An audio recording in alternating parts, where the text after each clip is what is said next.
ওর এখনই এই অবস্থা, ওর পড়ালেখার কি হবে?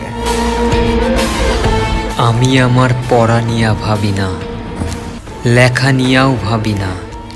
আমি শুধু একটা জিনিসই ভাবি, পরীক্ষায় কেমনে পাশ করব।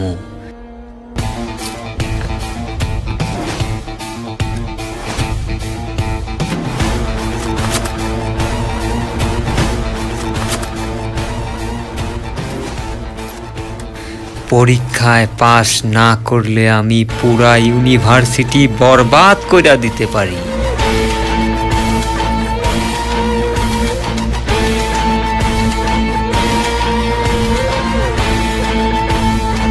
জিল্লু, হেলিকপ্টার খবর দে।